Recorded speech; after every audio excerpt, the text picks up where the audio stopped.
Nous allons acclamer le Seigneur pour recevoir notre pasteur qui va nous donner les fondements, qui va venir poser les bases, une introduction qu'il faut pour que nous puissions être armés pour affronter le reste de la semaine.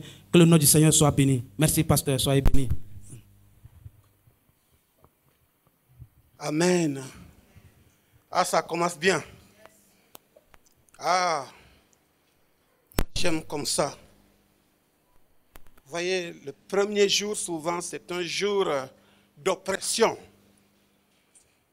Il faut se rebiffer au premier jour pour avoir un élan. Parce que souvent, la fatigue vous étreint et puis la faim vous torture avec des maux de tête. Non. Ça là, on doit dominer ça. Vous pouvez, quand vous le dites, on va au nord, elle va obéir. Ouvrons dans notre texte de base, Ésaïe chapitre 6.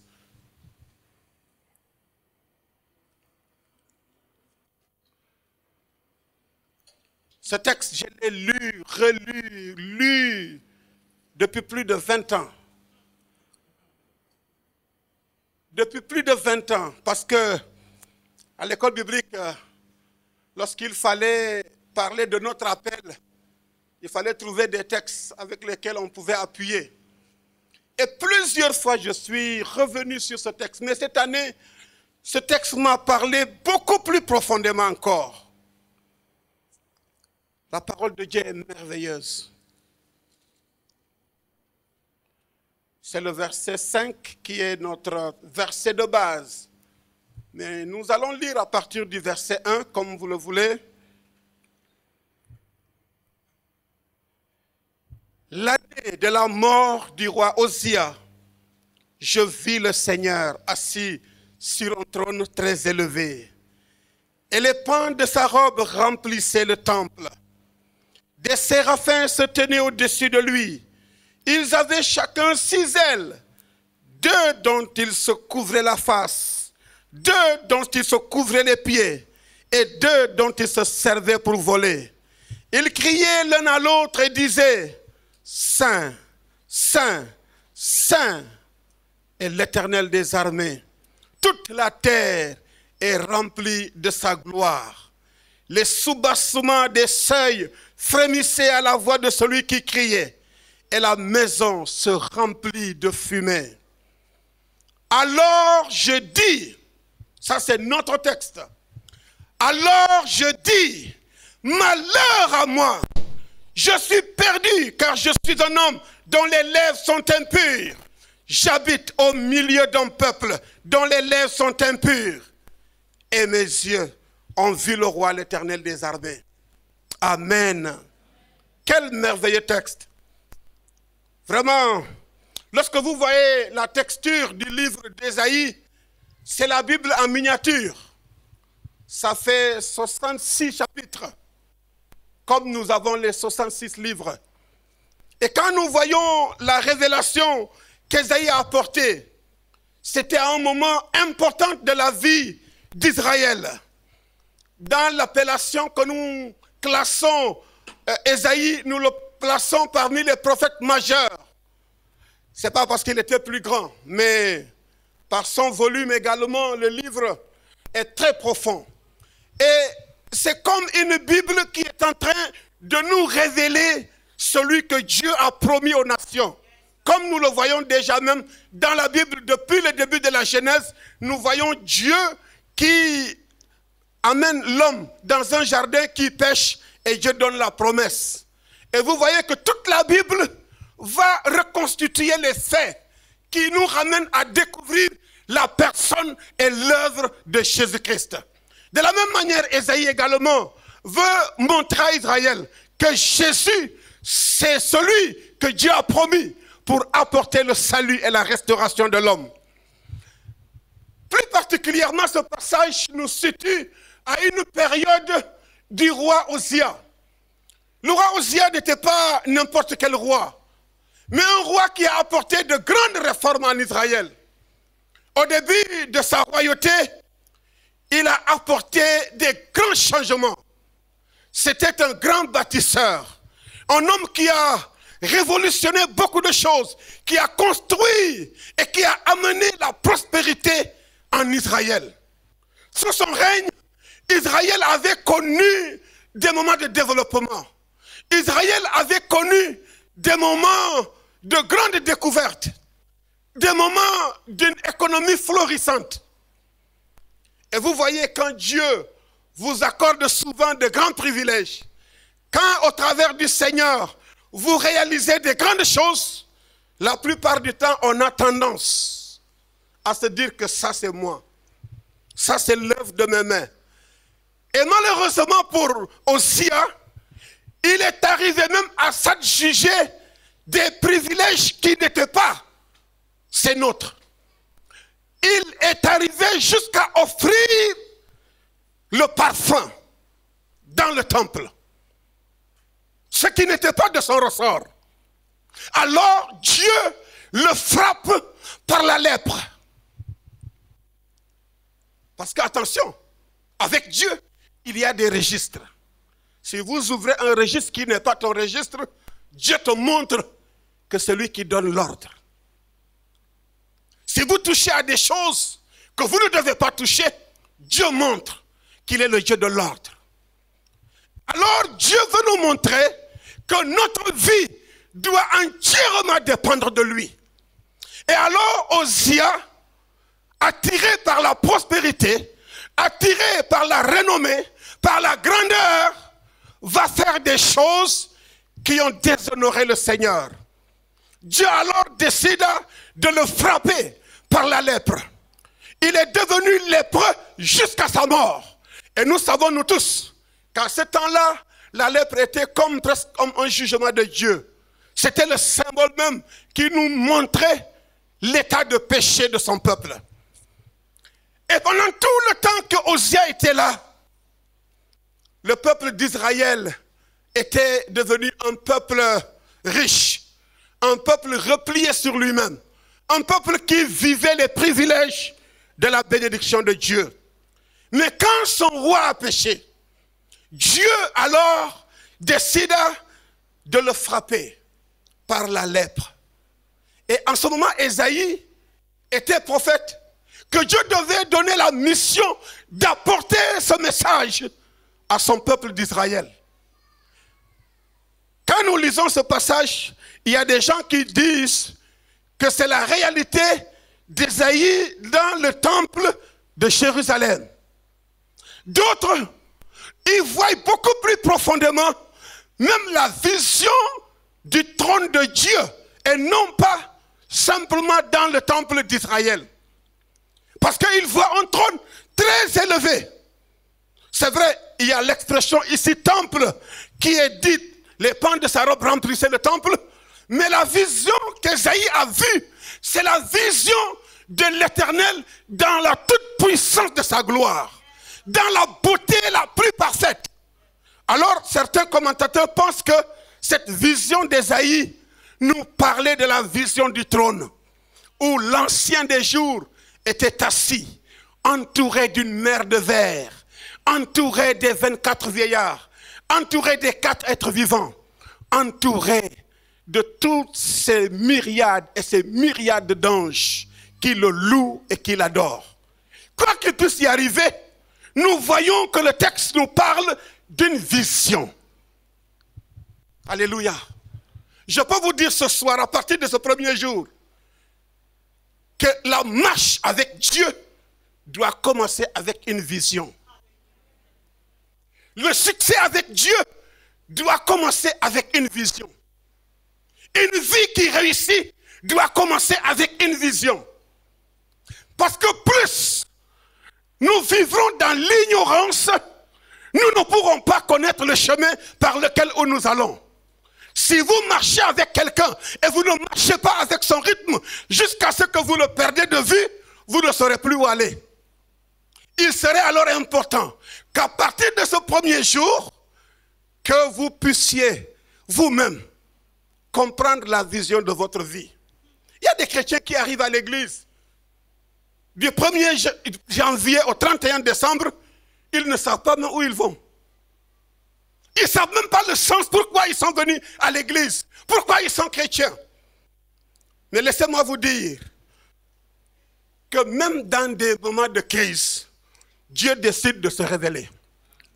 Même quand vous ne savez plus où aller, Dieu veut venir vers toi pour pouvoir t'orienter.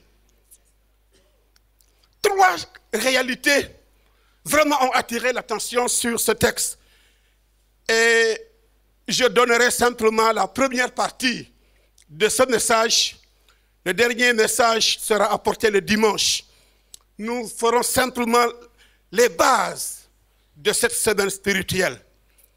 Celui qui voit Dieu se voit lui-même. Et en un temps T de l'histoire, Dieu se fait voir. Un temps prophétique, un temps de crise, Dieu désire réellement réorienter notre vision vers les choses qui vont réellement transformer notre vie. 3 choses ce soir vont nous aider à rentrer dans ce texte d'Ésaïe chapitre 6, le verset 5. La première chose qui a attiré mon attention, c'est son exclamation. « Malheur à moi, je suis perdu ». Ça a attiré mon attention. Et je me suis dit, qu'est-ce que Ésaïe était en train de dire? La deuxième réalité qui a attiré mon attention, c'est quand il dit « J'habite au milieu d'un peuple aux lèvres impures ». Et la troisième chose qui attire mon attention, c'est « Et mes yeux ont vu le roi, l'Éternel des armées ». Et c'est de là même, cette troisième réalité, d'où nous tirons le thème de cette semaine spirituelle. Mes yeux ont vu le Seigneur. Mais normalement, on avait discuté au niveau du conseil, on disait, mais pourquoi on n'allait pas dire « mes yeux ». On a discuté, on a prié, et on a conservé « mes yeux ont vu ». Mais normalement, c'est « mes yeux ont vu le Saint ». Alléluia. En cherchant la définition du malheur, j'ai trouvé ceci. Cause qui entraîne des conséquences négatives pour une personne ou un groupe de personnes. Dans ce texte, alors, c'est comme s'il s'agissait de l'annonce d'une destruction complète. Le prophète Ésaïe, Dieu le donne un message à aller dire aux enfants d'Israël. Il devait être alors le prophète. Et dans la définition, l'une des définitions du prophète, on l'appelait le Navi, c'est-à-dire celui qui devait se tenir devant. C'est celui qui était comme avant-gardiste, celui qui devait se tenir devant et en recevant des choses de Dieu, il devait les communiquer. Alors, pour que Ésaïe comprenne la portée de son ministère, il devait d'abord comprendre que sa propre personne est importante dans l'œuvre de Dieu. Bien-aimés, laissez-moi vous dire que chacun de nous, si nous voulons réellement vivre une vie épanouie dans le Seigneur, nous devons d'abord découvrir qui nous sommes. Je me suis rappelé plusieurs fois les débuts de conversion des enfants de Dieu. Je ne sais pas comment chacun de nous est venu dans le Seigneur. Il y a d'autres, ils sont venus à un culte, on a prêché, ils sont venus, on a dit, vous allez prier comme nous. On a prié et on a dit, vous êtes sauvés. Et ils sont partis. Je ne sais pas si c'est comme ça que Jésus faisait. Je ne pense pas. Que Jésus appelait les gens, il dit, bon, vous allez confesser vos péchés, vous allez répéter après moi. Seigneur Jésus, je sais que j'ai péché contre toi, je te demande pardon. Au nom de Jésus, amen. Et la plupart du temps, parce que nous avons fait des techniques facilitant les gens à comprendre que c'est comme ça qu'ils sont sauvés, que nous ne mesurons pas réellement, après la conversion, qu'est-ce que je dois devenir? Après la conversion, qu'est-ce que ma vie doit devenir? Quel est le sens de l'acte que j'ai posé après que j'ai confessé Christ? La première vérité que je découvre, c'est que notre prise de conscience de notre état de péché est le début de tout réveil spirituel. Toutes les fois dans l'histoire de la parole, toutes les personnes qui sont arrivées à prendre conscience de leur état spirituel ont commencé un réveil avec Dieu. Et beaucoup pensent que le réveil, c'est lorsque les miracles viennent, les gens tombent, les gens se roulent. Non! Le réveil d'abord, c'est la prise de conscience de mon état de péché. Et nous avons vu dans la Bible que tous ceux qui ont connu le réveil, ce sont des gens qui ont amendé leur vie.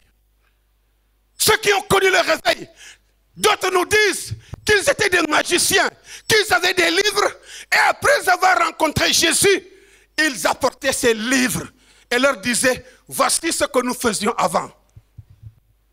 Nous avons vu qu'alors d'autres personnes venaient et se dévoilaient. Parce que confesser, c'est se dévoiler. C'est dire, j'étais ceci, maintenant je suis devenu ça. Voici ce que je faisais, je veux renoncer à cela.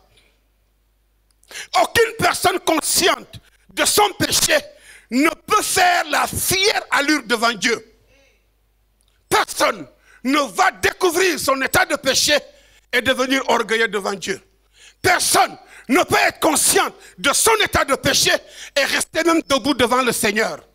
J'ai vu des gens qui, à un moment de rencontre avec Dieu, sont restés des heures et des heures sans pouvoir même se lever.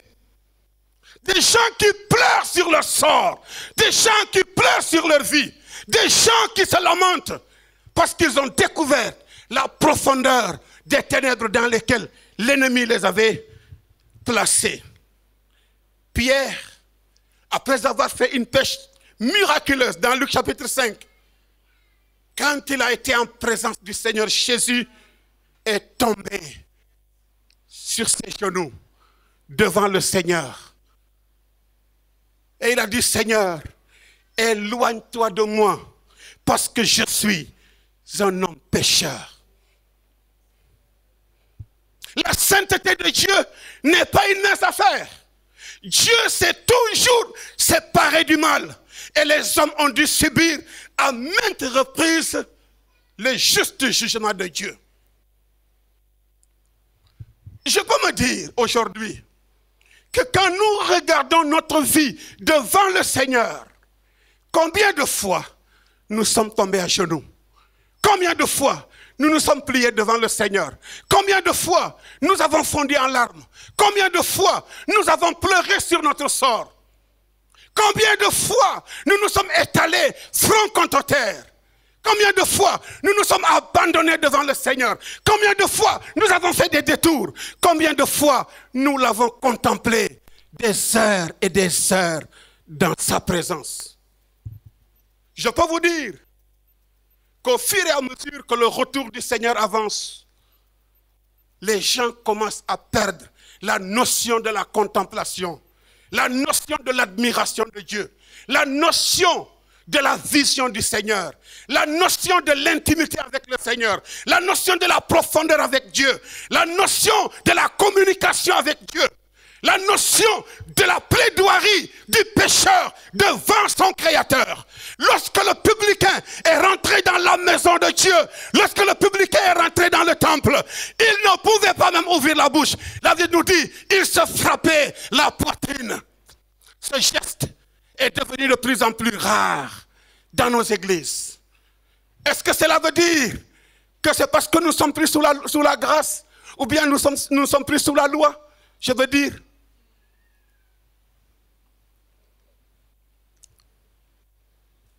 la sainteté de Dieu fait que Dieu est immuable. La sainteté de Dieu fait que ni les temps, ni les circonstances ne peuvent changer la nature de Dieu. Même si nous sommes impurs, lui il est pur. Si nous ne sommes pas saints, lui il est saint. Si nous ne sommes pas justes, il est juste. Si nous ne sommes pas droits, lui il est droit. Si nous ne sommes pas fidèles, lui il est fidèle. Parce qu'il ne peut renoncer à lui-même.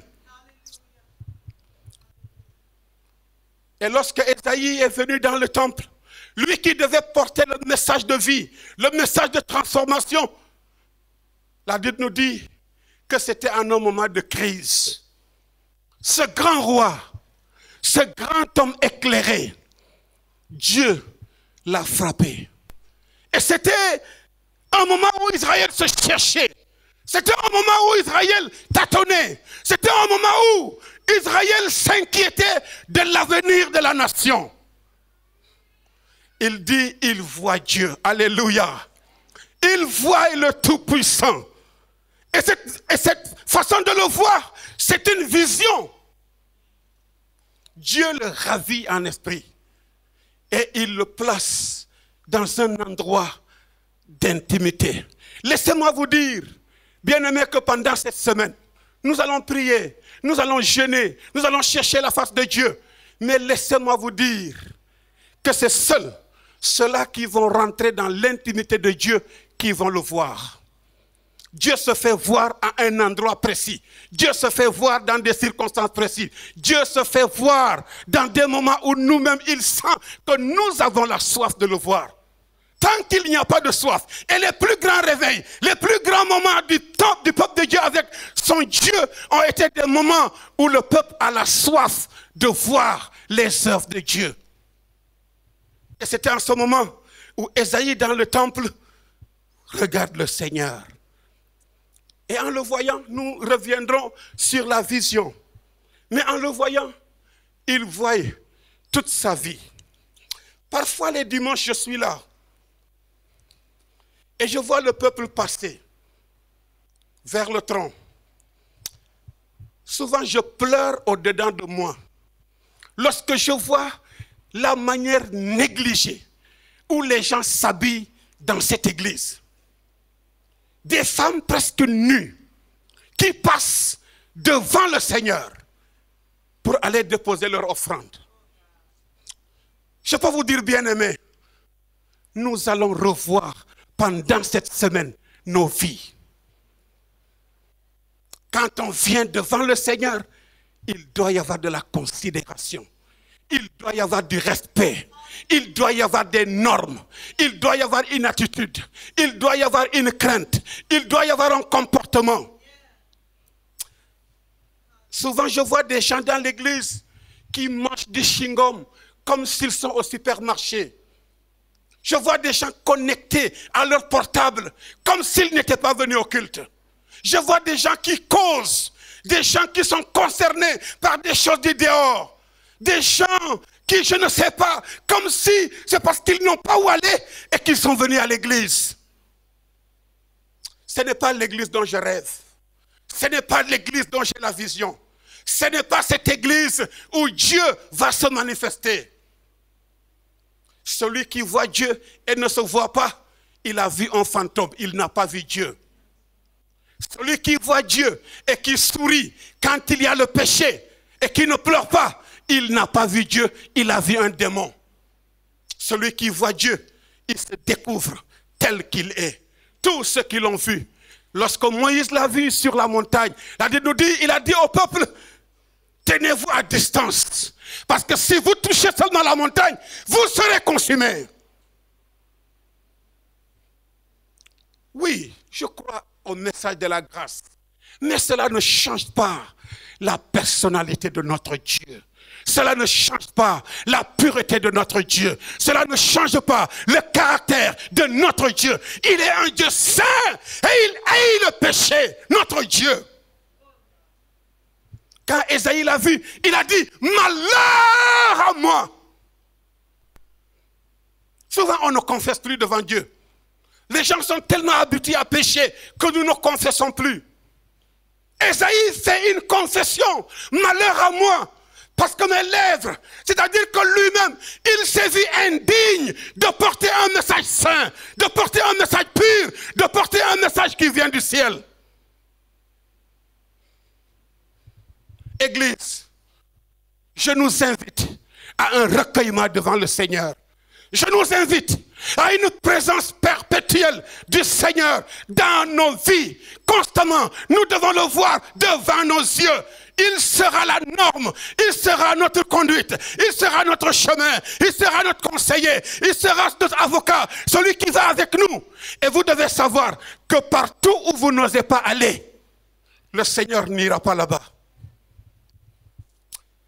Et là où nous invitons le Seigneur, sachez que quand il arrive, quelque part, il se tient à la porte pour t'attendre. Il y a des endroits, Dieu n'y rentrera jamais. Il y a des conversations, Dieu ne sera jamais présent. C'est lorsque son nom est invoqué avec puissance et sainteté qu'il vienne au milieu de nous. Là où un ou deux sont réunis, il dit en son nom. Alléluia. Il dit mes lèvres sont impures. C'est-à-dire les lèvres, puisque c'est un avis, c'est un prophète, c'est celui qui devait parler, celui qui devait apporter le message, les lèvres étaient devenues ces instruments de service, ces instruments de ministère. Si lui, il est prophète, et il reconnaît que ses lèvres sont impures, c'est-à-dire ses instruments de service, toi, tu es quoi? Si tu es chanteur, c'est ta voix.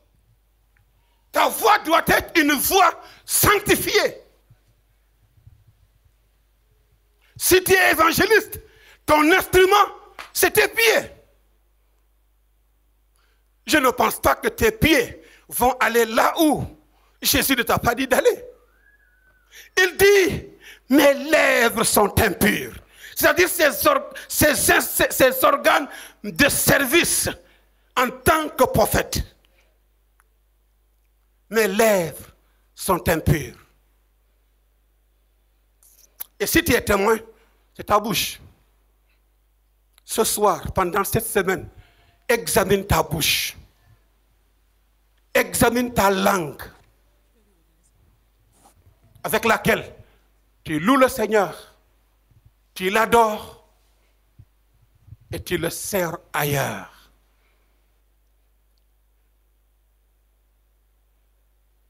Malheur à moi.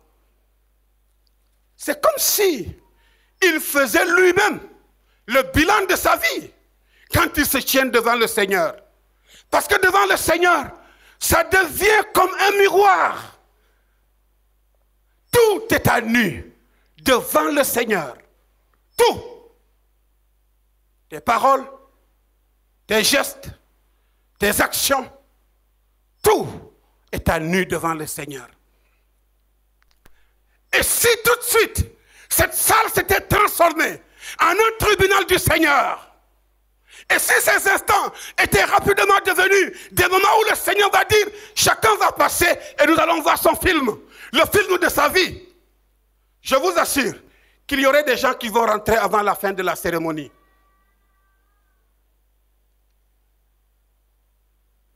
Ésaïe dit, malheur à moi. Pourquoi?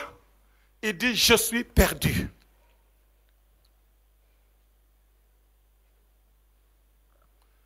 Bien-aimés, beaucoup de personnes n'ont pas la notion de la perdition. Être perdu, c'est de ne plus avoir des repères.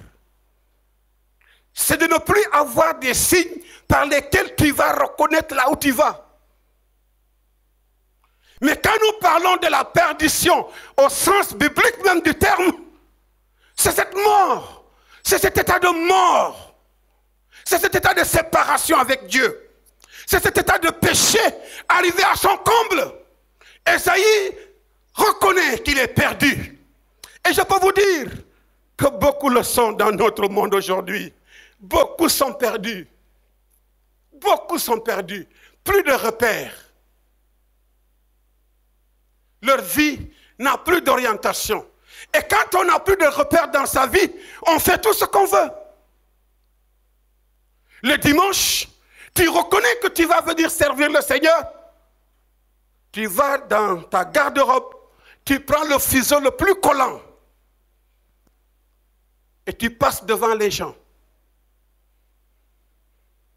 S'il vous plaît, à partir de cette semaine, vous femmes, n'amenez plus des collants devant le pupitre, s'il vous plaît. Alléluia. Votre corps dehors. C'est vrai, parfois, c'est des visiteurs. Mais j'ai vu dans certaines églises, de Lomé ou ailleurs, Si vous amenez un certain accoutrement, tu restes dehors. Parce qu'on sait qu'ici, c'est un endroit où nous rencontrons le Seigneur. Nous avons fait le constat au niveau du conseil que vraiment, il y a quelque chose qui est en train de nous infiltrer. Un comportement mondain. Ici, ce n'est pas un défilé de mode. Non, ce n'est pas un défilé de mode. C'est un culte à l'Éternel. Du respect à Dieu. Si tu ne te découvres pas que tu es nu, il faut t'habiller. La première femme qui a inventé la mode, c'est Ève. Elle cherche des feuilles pour se cacher. Mais si un habit ne cache pas, ça c'est pire. Il y a des choses, jeunes filles. Vous vous habillez pour mettre vos seins dehors. Ça là, c'est pour vos futurs maris. Gardez-les pour eux, comme un cadeau. Mais quand tous les garçons voient vos seins déjà, et vous n'êtes pas encore mariés, à quoi ça rime? Couvrez vos corps. Sinon le vêtement n'a pas de sens. Nous ne sommes pas des nudistes. Nous sommes un peuple saint, dans tout le sens du mot. La sainteté de Dieu, si à sa maison nous dit la parole de Dieu.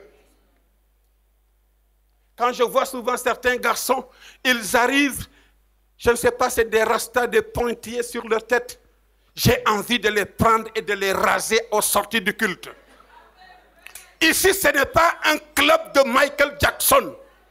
Ce n'est pas, je ne sais pas, Bob Marley qui dirige cette église. C'est Jésus-Christ qui est à la tête de cette église. Non. Quand nous venons à l'église, mettez du parfum. Habillons-nous correctement. Correctement. Décent. Quand on vient, le Seigneur sera content de nous. Parce que si mon habillement constitue véritablement un scandale pour mon frère et ma soeur, je peux l'amener à pécher. Il faut que ça change. Pierre dit au Seigneur, éloigne-toi de moi. Mais je peux vous dire que ce n'est même plus nous qui disons au Seigneur, éloigne-toi de moi. C'est lui-même qui s'éloigne de nous. C'est lui-même. On n'a plus besoin de lui dire. C'est lui-même qui s'éloigne de nous. Il y a beaucoup de choses réellement bien-aimées que nous faisons. Nous avons besoin d'une délivrance. Celui qui voit le Seigneur va se te délivrer. On n'a pas besoin de t'amener dans la salle là-bas pour chasser un démon de je ne sais pas quoi. Non. Le démon de l'habillement, toi-même tu peux le chasser. En venant sur ton placard et puis tu sors des habits décents. On va imiter le monde. Regardez ce qui se passe dans la rue. Quand vous voyez les filles aujourd'hui, c'est là-bas. C'est ce qui est en train de se retrouver à l'église. La même chose. Et parfois même, le Seigneur vous a doté vraiment d'une corpulence derrière extraordinaire. Et vous voulez davantage marquer cela. Si vous pensez que c'est en marquant cela que les hommes vont venir chez vous, attention.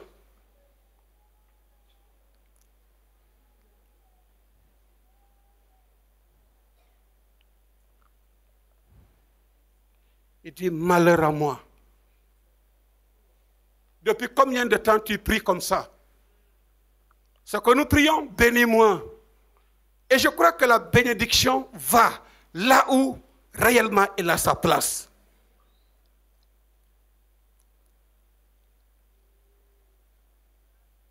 La deuxième chose que nous reconnaissons ici, c'est le péché au millimètre près, à fleur de peau dans notre vie. Aucune crainte de Dieu. Dans tous les aspects de notre vie, nous voyons la déchéance morale, spirituelle, qui est en train de dégrader notre vie au fur et à mesure que le retour du Seigneur arrive. Elle a dit, même les élus, même les enfants de Dieu risquent de perdre même leur salut. Malheur à moi.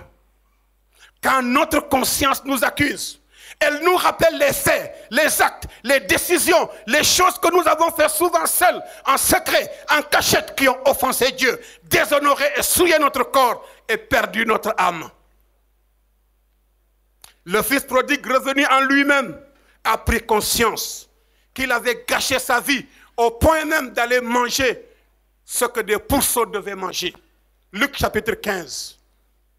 Il y a des chrétiens qui n'ont plus peur de manger ce que les porcs mangent. C'est spirituellement dont je parle. Le fils prodigue était le fils de son père, préféré de son père, aimé de son père, qui avait tous les privilèges. Il a décidé de s'éloigner seul et d'aller dans le pays de ses rêves. Je peux vous dire, bien-aimés, nos cœurs ont des rêves, mais tous les rêves n'accomplissent pas la volonté du Seigneur. Les hommes ont des visions, mais beaucoup de visions ont éloigné les hommes de Dieu. Cet enfant avait une vision, il avait un rêve qu'il avait nourri dans son cœur, mais son rêve l'a éloigné, non seulement de la maison du Père, mais l'a fait perdre toutes les grâces et les privilèges qu'il avait. Au point que celui qui avait des serviteurs et servantes dans la maison de son père est devenu gardien des porcs. Hey, pour un Israélite, c'était l'insulte la plus grave lorsqu'on collait à un Israélite le porc. Aujourd'hui, les gens s'en gavent bien. Ils mangent le porc. Moi, je ne mange pas le porc. Je suis un chrétien. Non, c'est pour rire seulement. Pour ne pas que demain, les Ndiago de l'église fassent la réunion pour moi. Mais le fils prodigue est arrivé à un niveau de déchéance. Il a gaspillé sa vie. Il a gaspillé son héritage. Il a perdu la relation avec son père. Et la Bible dit, il est rentré en lui-même. Je vous assure que ça, c'est la voie du réveil. Quand tu rentres en toi-même, si tu reviens à toi-même, le Seigneur dit, si tu reviens, moi je reviendrai.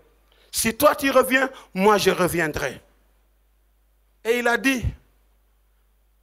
je ne mérite même plus d'être appelé ton fils, mais je vais rentrer dans la maison de mon père. Pierre, nous le voyons, cet homme qui a marché avec le Seigneur, mais qui plus tard l'a renié, mais il est revenu en lui-même pleurant amèrement. La prise de conscience nous rappelle les faits, les actes, les décisions, les choses que nous avons fait seuls, en secret, en cachette, qui ont offensé Dieu, déshonoré et souillé notre corps et perdu notre âme. David, c'est l'exemple le plus terrible de la Bible. David, un roi, le roi d'Israël, l'homme selon le cœur de Dieu. On pouvait dire aujourd'hui le chrétien consacré, rempli du Saint-Esprit, parlant en langue. Mais une chose est arrivée dans la vie de David. Il dit, pendant que les rois étaient en guerre, David est resté à Jérusalem. Bien-aimés, je vous l'assure, au fur et à mesure que vous vous éloignez du Seigneur, vous vous refroidissez. Au fur et à mesure que vous voulez aller seul, vous allez vous affaiblir. David est resté seul à l'heure du combat, à l'heure de la prière, à l'heure de l'intercession, à l'heure de la méditation de la parole, à l'heure du témoignage. David est resté à Jérusalem. Quand vous restez seul, Satan va venir. C'est pourquoi même les hommes qui restent seuls sans se marier là, c'est des problèmes. Dans cette église, il y a assez de femmes dans cette église pour se marier. Mariez-vous. Mariez-vous. Et David se promenait sur la terrasse. Et c'est de là qu'il a vu Bathsheba, la femme de quelqu'un, la femme de son soldat. Vous savez, le péché n'a pas d'odeur, le péché n'a pas de respect. Le péché n'a pas de considération de la personne. David voit la femme de quelqu'un. À force de la regarder, il a nourri le désir. Et David a commencé une manigance terrible. Il y a des gens ici, ils sont très forts dans les stratégies pour pécher. Qu'est-ce que David fait? Il s'est informé, on dit c'est la femme de Uri. Et il savait que Uri était en guerre. Il le fait venir. Pensant que, ouais, et la guerre et tout ça là. Non, ce n'est pas la peine. Demain, tu peux attendre. Bon, tu peux passer du temps avec ta femme. Tout ça, c'était des manigances. Et quand Uri a dit non, qu'il va aller, qu'il va retourner, il ne peut pas, pendant que les gens sont en guerre, lui, il reste. Il va retourner. David dit, ah, c'est ça que je voulais. Pendant que Uri est parti, David dit à ses gens, placez-le là où il y a le combat. Uri est allé, on l'a tué, et David a sauté sur sa femme. Bien-aimés, je peux vous dire que le péché nous fait commettre des choses lamentables, où on détruit et on meurt. Et c'est de là, parce que Dieu ne se taira jamais sur le péché. Jamais. Dieu parlera. Surtout à ses enfants. Si nous sommes ses enfants, vous pensez que vous péchez. Dieu ne se taira pas. Il parlera. Il a dit à Nathan, va le voir. Nathan vient, il lui fait la parabole. Un homme qui avait des brebis. Et il y avait le pauvre qui avait sa seule brebis. Et maintenant le riche est allé prendre la brebis de la personne pour le tuer. David dit, qui a fait cela? Cet homme-là mérite la mort. Nathan lui dit, c'est toi. Tuez cet homme. Vous voyez, quand vous voyez l'homophonie de ce mot-là, tuez-le, tuez cet homme. C'est comme s'il dit, on doit tuer cet homme. Il dit, tuez cet homme. C'est comme si tuer cet homme, c'est également tuer l'homme. Et c'est Nathan qui lui dit, tuez cet homme. Cet homme qui a pensé à ces choses qui n'ont pas honoré le Seigneur. Je ne sais pas si toi aussi tu places tes pions, si tu places tes stratégies, si tu as déjà tes plans et tes projets pour pécher. Cette semaine spirituelle doit être l'occasion devant le Seigneur de voir ta vie. Je disais la deuxième chose que nous avons vue, c'est la condition de perdition. L'âme enténébrée, la possession démoniaque, l'influence diabolique, la mort spirituelle. Lorsque nous lisons Apocalypse chapitre 20, ça fait peur. Et pourquoi les gens n'aiment pas le livre d'Apocalypse? Dis non, pasteur, ce livre-là, c'est terrible. Le livre ne sera terrible que pour ceux qui l'auront voulu. Apocalypse chapitre 20, le verset 12. Mais lisons le verset 11. Puis je vis un grand trône blanc, et celui qui était assis devant, sa face s'enfuir la terre et le ciel. Et ils ne furent plus trouvés de place pour eux. Et je vis les morts, les grands et les petits, debout devant le trône. Des livres furent ouverts, et un autre livre fut ouvert, qui est le livre de vie. Les morts furent jugés d'après ce qui était écrit dans les livres selon leurs œuvres. La mère donna les morts qui s'y trouvaient. La mort et le séjour des morts donnèrent les morts qui s'y trouvaient. Et ils furent jugés selon leurs œuvres. La mort et le séjour des morts furent jetés dans l'étang de feu. C'est la seconde mort, l'étang de feu. Apocalypse 22, le verset 15. C'est le dernier chapitre de la Bible. Le verset 15. Il dit, dehors les chiens, dehors les magiciens, dehors les débauchés, dehors les meurtriers, dehors les idolâtres, et quiconque aime et pratique le mensonge. Moi, Jésus, j'ai envoyé mon ange pour vous attester ces choses dans les églises. Je suis le rejeton de la postérité de David, l'étoile brillante du matin. J'ai lu une prédication sur ce verset qui disait « les exclus du ciel ». Ils sont exclus à cause des œuvres qu'ils avaient commises sur la terre.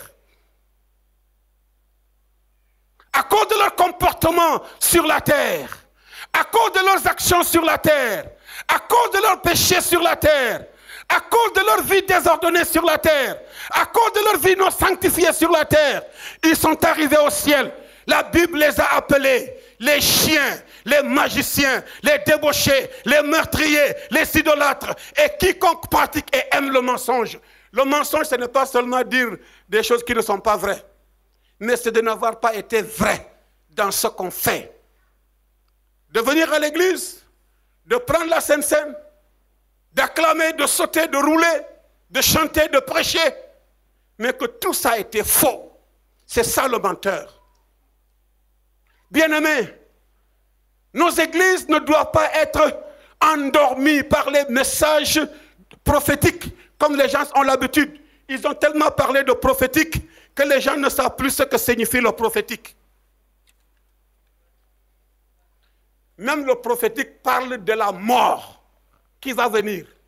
Puisque prophétique, c'est de prophétie. Ne pensez pas que le message prophétique, c'est à destinée prophétique, comme les gens aiment l'entendre.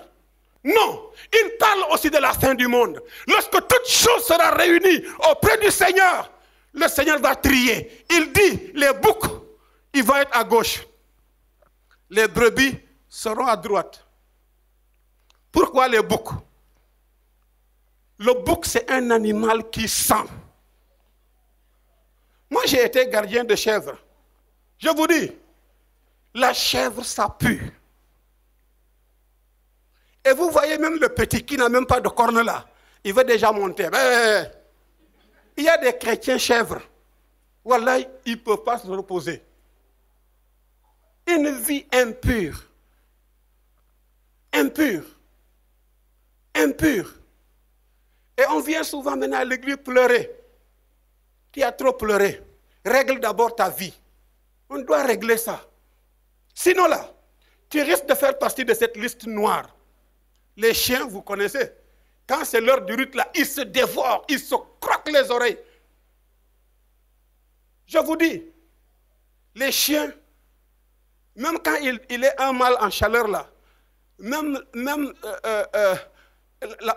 la femelle qu'il a mis au monde, il va monter avec.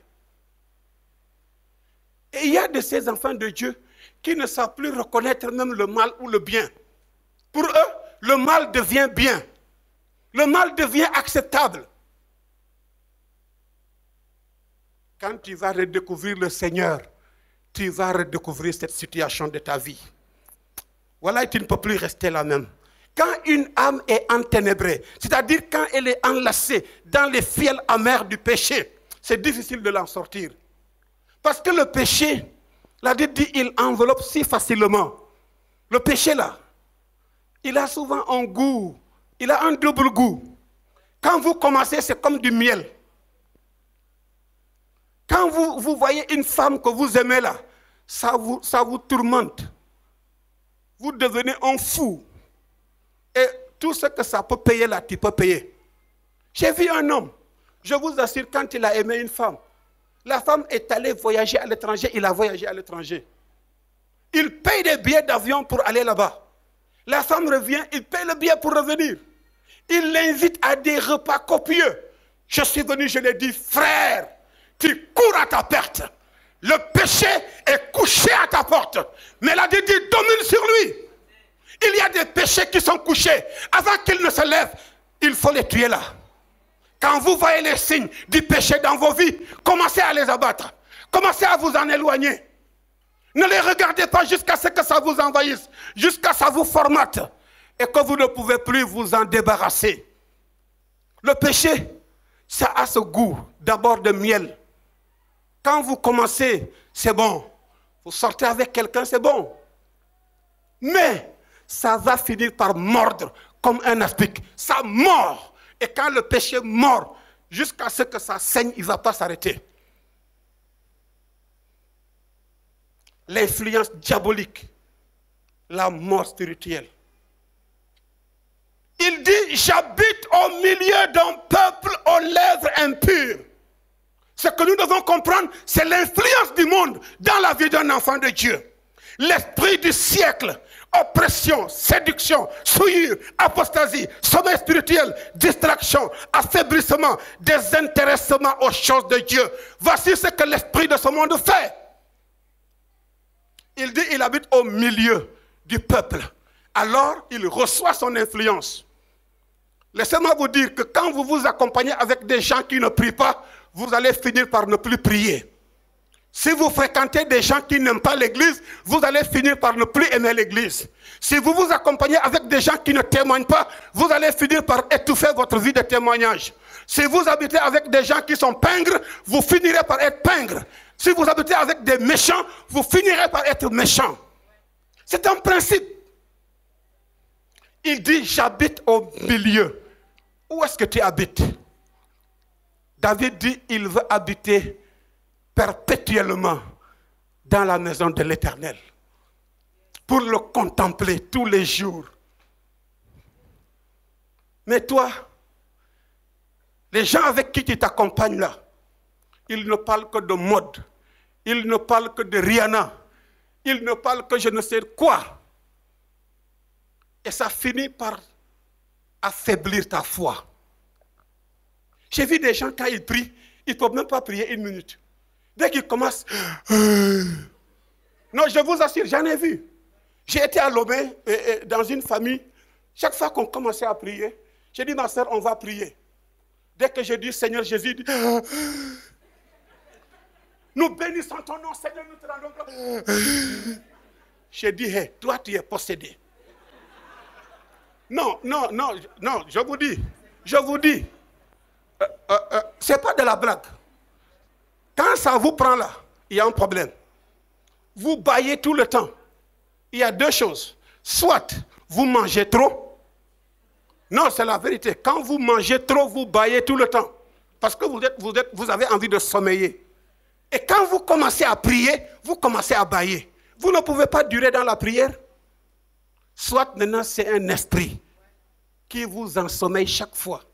Quand vous voyez ça là, levez-vous sur ça. Parce qu'il va tuer votre vie de prière. C'est des gens qui ne peuvent même pas prier 10 minutes. Ils vont commencer à dire, Seigneur, tu connais ma situation. Le Seigneur ne connaît rien. Il ne connaît pas. C'est toi-même qui dois te découvrir que tu as un problème. Quand quelqu'un vit sous l'influence diabolique, il fermait la porte à l'ennemi. Votre vie est une vie qu'on manipule. Vous devez vous arrêter sur ça. Dire que ce n'est pas normal. Il y a des gens, quand ils commencent à prier, vous voyez certains gestes bizarres là. Ah non. Il faut les chasser. D'autres, vous voyez, l'ennemi, il distrait. Notre siècle là, l'ennemi distrait. Tu es à l'église, mais tu n'es pas là. Il y a des chrétiens qui ont un esprit d'errance. Tu es à l'église, mais tu te trouves à Sandaga en train de faire ton shopping. Ça, c'est un esprit d'errance. Non, c'est la vérité. Tu n'es jamais à l'église, c'est ton corps qui est là. Mais jamais toi, tu es présente. Pendant qu'on dit on va chanter, toi maintenant là, tu es en train de faire ton rapport au bureau. Ça, c'est un esprit d'errance. Vous devez refuser ça. Qu'est-ce que le danger que cela fait? Vous n'allez jamais bénéficier de la présence de Dieu. Vous êtes à l'église, mais il n'y a pas de communion. Et quand tu pries, tu n'as même pas les vocabulaires. Parce que celui qui prie profondément, c'est le Saint-Esprit qui lui communique la prière, qui lui donne les mots, qui lui montre la personne de Dieu. C'est pourquoi on verra le dimanche que lorsque nous allons dire « Mes yeux ont vu le Seigneur », plus nous allons voir le Seigneur, il va lui-même se déverser en nous. Sa nature va venir en nous. Sa personne va se former en nous. Et ce qui va ressortir là, c'est un être spirituel, pas un être charnel. L'esprit de ce siècle est un esprit qui oppresse. Il vous arrive de désirer prier, vous levez à 5 h ou à 6 h du matin ou à minuit, mais quelque chose vous cloue au lit. Vous devenez lourd. Est-ce que ça ne vous arrive pas? Vous avez envie de prier. Vraiment, la volonté est là, le désir est là, mais des excuses vont commencer. Non, bon, je vais faire ça à 5 h. Quand 5 h arrive, ah non, bon, il y a l'heure déjà du travail. Je vais prier au bureau. Ah non, je vais venir à l'église. Tu ne vas jamais prier. Tu deviens un chrétien de la procrastination. Chaque fois, tu renvoies les choses au lendemain. Demain. Et tu finis par être paresseux. Tu ne pries plus. C'est dangereux. Ça, c'est un esprit d'oppression. Tu n'es pas possédé, mais tu es oppressé. Et quand il s'agit de regarder un film, tu es à l'aise. Même si ça fait 2 heures de temps, tu ne sommeilles pas. Mais dès qu'on dit on va prier, faites vite là parce que j'avais envie de dormir. Il y a problème. Tu es oppressé. Si c'est ça, la séduction, même ton regard, tu es à l'église là, mais tout le temps, pété. C'est quoi ça? Qu'est-ce que tu regardes à côté? Tu es venu voir le Seigneur, mais ton regard là, il regarde la femme qui est là. Comme qu'est-ce qui s'est habillé. Et tu attends juste, dès qu'on dit Amen, tu vas l'attendre rien que pour la saluer. C'est quoi? Si tu l'aimes, il faut le lui dire. Mais vous aimez et puis l'ennemi vous fait peur. Dites aux filles que vous les aimez. Alléluia. Alléluia. La souillure, l'apostasie, le sommeil spirituel, la distraction, l'affaiblissement, le désintéressement aux choses spirituelles. Tu n'as plus d'intérêt pour la Bible. Et vous voyez, les portables là, ils sont terribles. Hein? Parce que ça fait qu'on ne lit plus la Bible normalement. On ne lit que des portions. Surtout dès que tu veux lire, quelqu'un va te dire un message. C'est l'anniversaire du pasteur Gaël.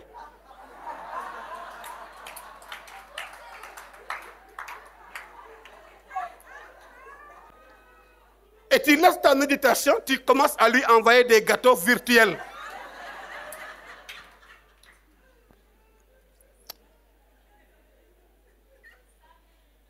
L'influence du monde, c'est la mode. C'est la perte de notre saveur en tant que sel. C'est la perte de notre luminosité en tant que lumière. C'est des pratiques occultes, des adaptations osées. On s'adapte à tous les milieux, on devient des caméléons. On s'adapte à tous les endroits. Quand vous arrivez à l'école, on oublie que tu es chrétienne. Ton maquillage là, c'est rouge. Moi, ma femme, elle est là. Dès qu'elle commence à mettre, je dis, ton rouge commence à être trop. Elle connaît, elle sait. Dès qu'elle commence à mettre ciseaux là, je dis, sans ça, non, je t'aime sans ça. Laisse comme ça, naturel. Hein? Regardez, maman te dit, elle ne met pas souvent des mèches. Hein? Elle attache bien africaine là. Hein? J'aime ça. Hein? Mettez des choses simples qui vous rendent simples. Mais vous allez voir des mèches bleues, jaunes, verts. Mais vraiment, il y a un gris là. Un gris que les femmes font, mais c'est terrible. Kaya satakaya. Rebo sakaya masotoribasata. Il dit, j'habite au milieu d'un peuple impur. Mais quel est le problème? Le message qui apparaît ici, c'est le manque d'impact. On est dans un milieu, mais on ne l'impacte pas. C'est le milieu qui nous impacte. C'est le milieu qui nous change. C'est le milieu qui nous réoriente. C'est le milieu qui nous avale. Quand Isaac est arrivé à un endroit, il a fait un sacrifice, il a appelé les autres. Il dit, tu es un prince de Dieu. Alléluia. Il faut que les gens voient ça. Tu es un prince de Dieu au milieu de nous. Tu es un enfant de Dieu. Cet homme-là qui passe, c'est un homme de Dieu. Mais aujourd'hui, c'est nous-mêmes qui nous portons les titres. Bishop, archibishop. Ça ne change en rien. Ça ne change en rien. Au ciel, là, il dira, bon et fidèle serviteur. Un point tiré. Alléluia. Servez Dieu bien-aimé. Comme vous êtes, tel que vous êtes venu à lui, servez-le comme ça. Ne vous bardez pas des titres de tout cela qui ne font que vous alourdir. Ça vous alourdit. Manque d'impact, perte de son tranchant. La Bible nous rapporte que Élisée était là quand les fils des rois ont dit l'espace dans lequel nous sommes est maintenant restreint. Nous allons aller couper du bois. Il dit qu'ils sont partis et le prophète est parti avec eux. Pendant qu'ils coupaient, le tranchant là, du manche là est tombé dans l'eau. Bien aimé, il arrive souvent qu'en tant que chrétiens, nous perdons le tranchant de notre vie. Ce qui doit servir à couper, nous le perdons. Vous ne coupez plus. Et quand vous voyez un homme, cette image d'une histoire qu'on m'a racontée est restée longtemps. Ces hommes-là, il y avait deux personnes qui coupaient un arbre. Et l'autre s'est mis à couper. Pendant qu'il coupait, la personne est passée, il l'a trouvé en train de couper. Et il a vu l'autre assis à l'arbre en train d'aiguiser sa hache. Et l'autre était en train de couper son arbre, l'autre l'arbre était debout. Mais quand le passant revenait sur le même chemin, il a vu celui qui coupait toujours continuer de couper et l'arbre qui était debout est tombé. Pourquoi? Parce que l'autre a pris le temps d'aiguiser sa hache pour couper rapidement. Mais quand ton tranchant spirituel n'est plus, tu ne vas taper seulement une chose. Un même péché, tu vas le régler pendant 10 ans, ça ne va jamais tomber. Parce que tu as perdu ton tranchant dans la prière.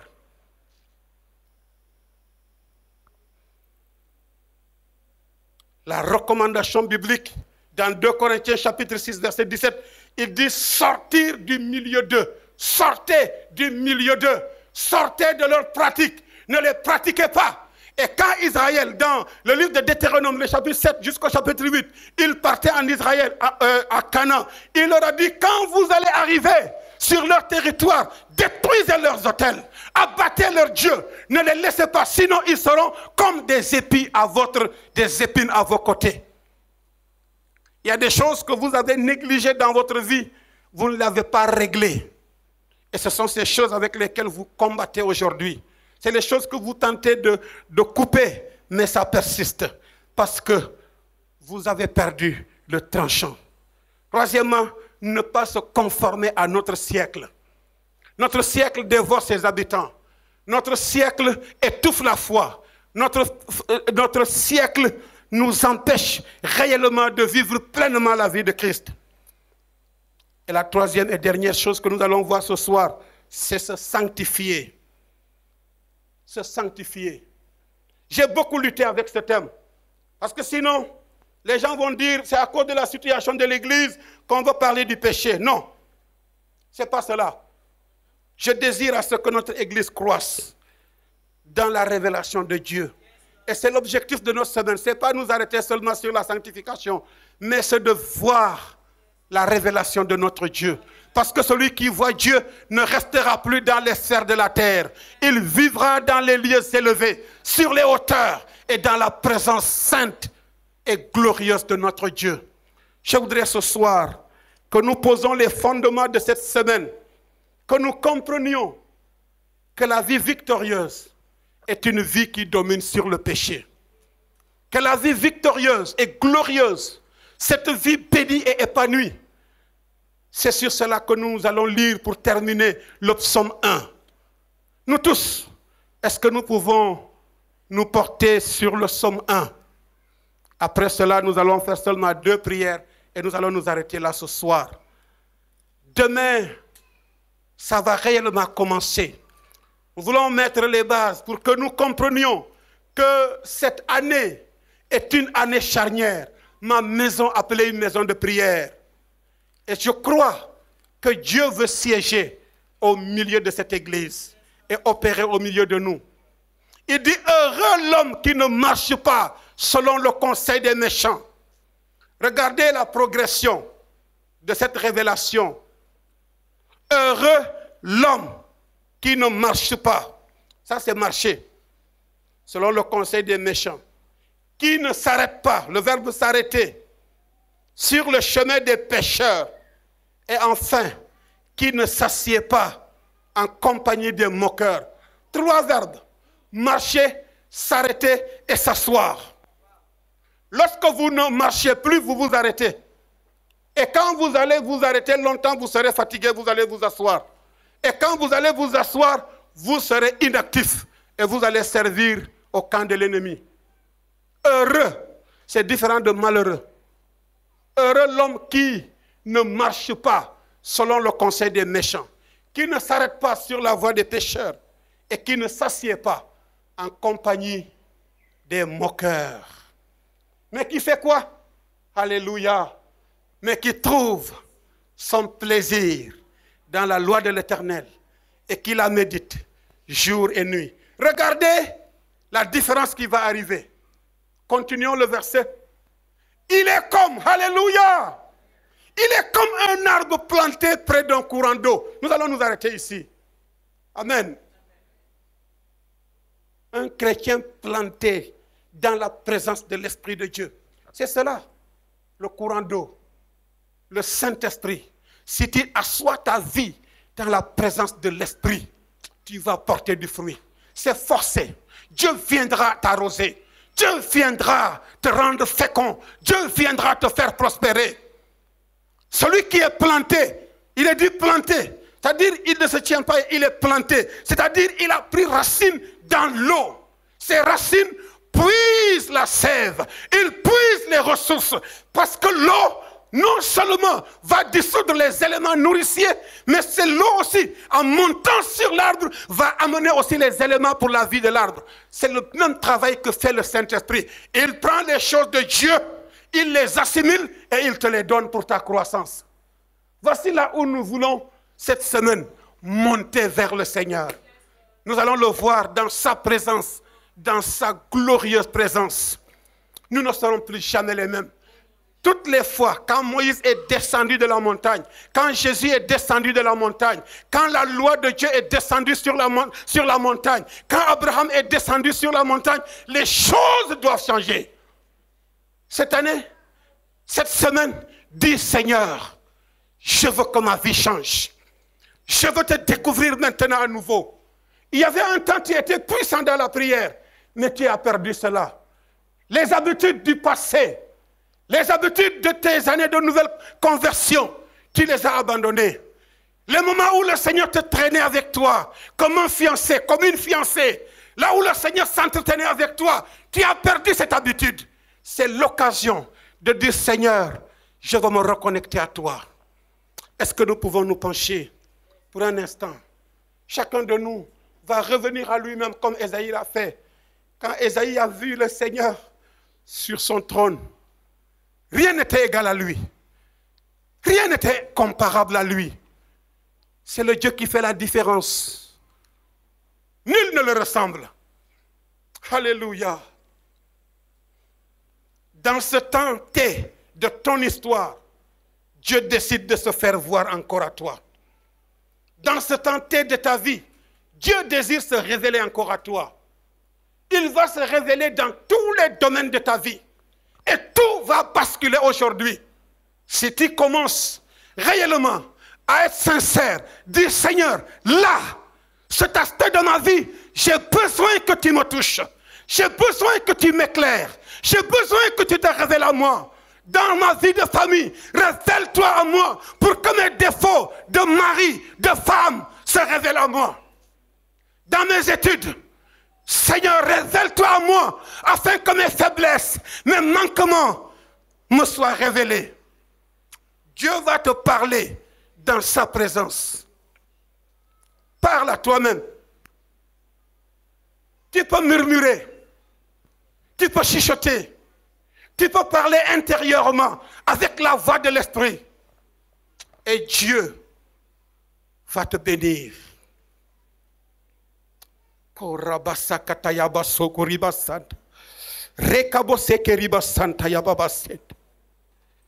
Oh Dieu, oh Dieu, oh Dieu, révèle-toi maintenant à ce peuple. Parce qu'ils sont sincères. Ils sont là devant toi, Seigneur. Cette parole est pour nous. Car nos yeux veulent te voir. Toi seul, le Maître, le Créateur, le Dieu Tout-Puissant, l'Éternel qui est assis sur son trône, à l'agneau de Dieu, soit la gloire et l'honneur.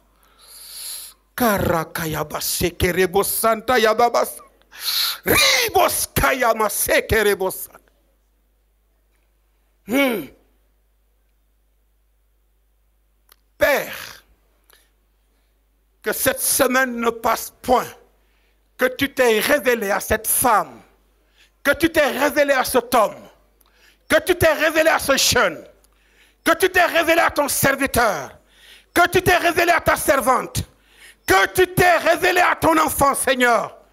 Cette semaine, c'est ma semaine de révélation. C'est ma semaine de la redécouverte de l'éternité. Hey Dieu, parle à ton peuple, car ta voix, c'est rare à notre siècle. Parle la voix authentique, la voix réelle, la voix du Dieu d'amour. Cette semaine, parle-nous comme tu n'as jamais parlé. Révèle-toi à nos yeux comme des choses que nous n'avons jamais vues. Seigneur, nous voulons te redécouvrir, te revoir tel qu'au passé, comme nos pères nous parlaient de toi. Alléluia. Viens encore, Seigneur, à notre rencontre. Tu es notre bien-aimé. Nous avons manqué ces rendez-vous célestes avec toi. Nous avons manqué ces rendez-vous célestes avec toi. Nous avons manqué ces dîners avec toi. Nous avons manqué ces rendez-vous d'amour avec toi, Seigneur.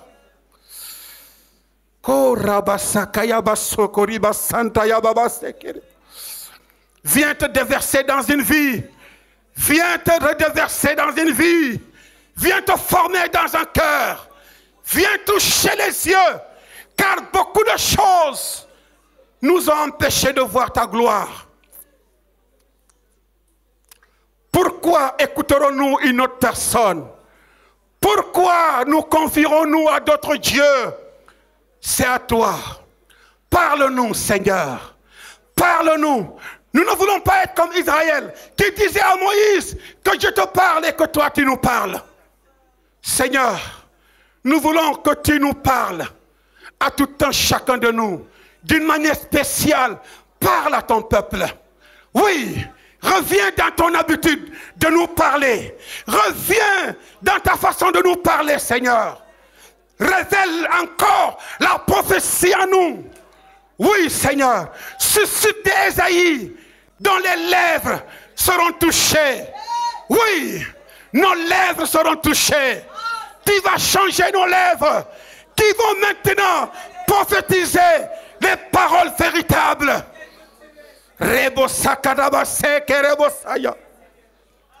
Seigneur, nous sommes fatigués d'entendre des paroles humaines. Nous sommes fatigués d'entendre des paroles de la chair. Mais que toi-même tu nous parles. Toi-même tu te révèles.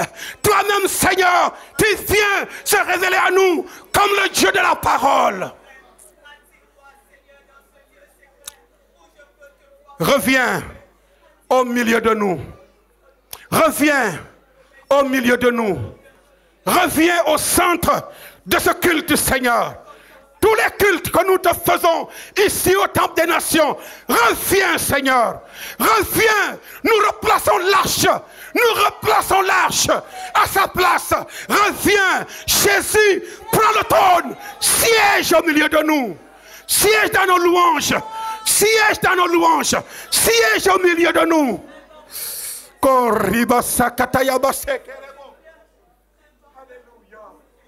Déversez vos cœurs devant le Seigneur. Laissez-vous maintenant diriger par l'Esprit de Dieu. Laissez-vous utiliser par le Saint-Esprit. Laissez-lui vous remplir.